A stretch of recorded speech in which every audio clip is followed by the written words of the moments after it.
All right, folks, in this video, I wanted to revisit the work kinetic energy theorem and kind of treat it using calculus because we didn't really do that the first time. Also, just think about what happens if we go back to our discussion and our conversation about reference frames and relative motion and see how that applies here. And then finally get to a place where you can solve work energy problems that require you to integrate, kind of as the culmination of this unit. So when we derived the work kinetic energy theorem, we imagined one-dimensional motion and we applied a constant force like that, right? Accelerate something along a line. We used this argument that the net force is equal to ma. And then we said, well, if we look at kinematics here, we can replace the acceleration with one of our constant acceleration kinematics relationships. And we end up with, the work kinetic energy theorem. Basically, net work is equal to delta K, right? So that's fine. And I think that's relatively satisfying for us because most of the things we had looked at so far indeed do have constant force. But then we went and applied the work kinetic energy theorem to situations where the force was certainly not constant and said that it still is true. So we want to dive a little bit deeper and kind of make sure we're okay with that now that we have some of these calculus tools. In general, work is defined as F as a function of position dot dr, the integral of that. So as we talked about in our integration video, this is really the continuous sum of the little bits of work done as you travel a tiny arbitrarily small distance along some path, right? We could simplify this in Cartesian coordinates, or I guess make it more complicated, but make it more manageable by looking at it in the x, the y, and the z direction, ijk in unit vector notation. And that allows us to find the network in, say, the x direction. Now, we only need to do this derivation once because it should repeat for every dimension, and then we can put them all back together. We, again, still know that the force as a function of position, if it's the net force, is still mass times acceleration. But now we have mass times acceleration, and acceleration could be different with different positions, but do we know the acceleration as a function of position? We really don't. We know it as a function of time, dv dt. And we know that if we kind of rearrange that, we could say, well, dx dt multiplied by dv is the equivalent relationship.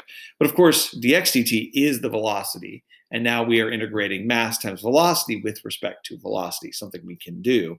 And we would do this from some initial velocity to some final velocity to give ourselves a definite integral with limits. And so if we integrate this, the mv with respect to v becomes 1/2 mv squared, evaluated from v initial to v final, 1/2 mv final squared minus 1/2 mv initial squared, which is the network equals to the change in kinetic energy.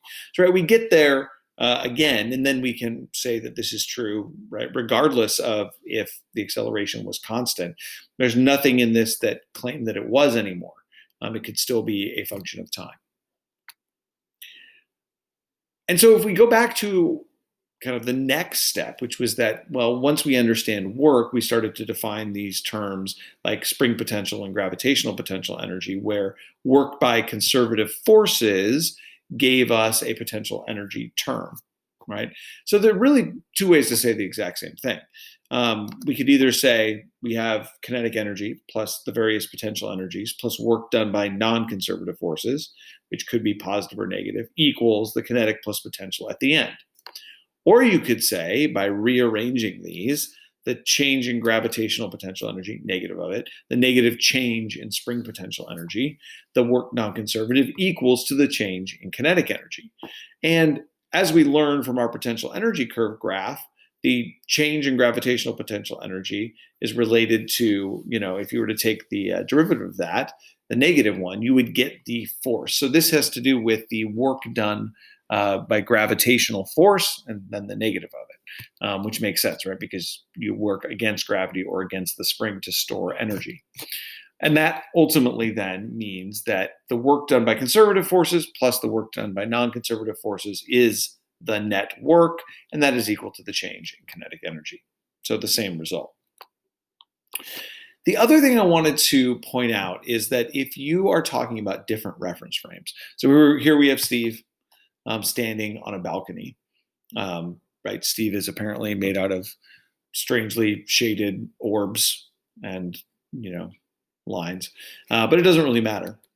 And Sally is standing in an elevator, right?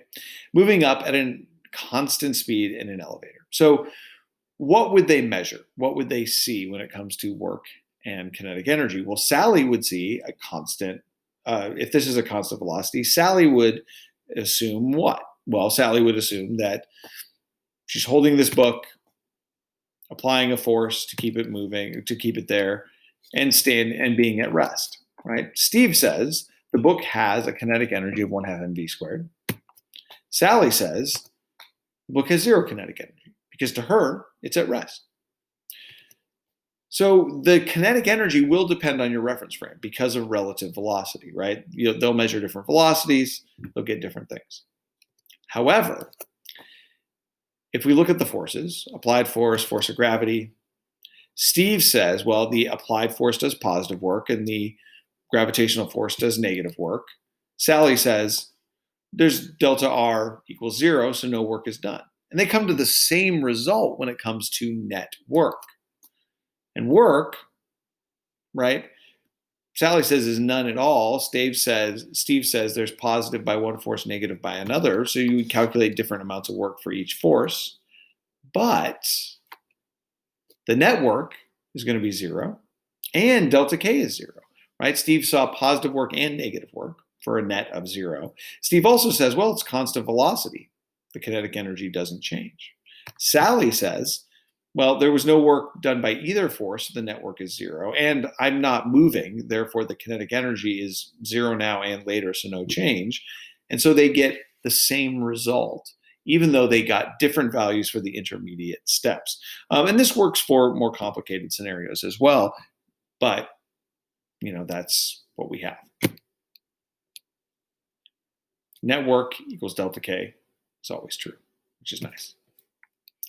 And this has to be true, right? We said this way back when we defined Newton's laws. We says these laws are true in all inertial reference frames. Anytime the reference frame is not accelerating, you can use work and energy conservation and all these things, and you'll be fine.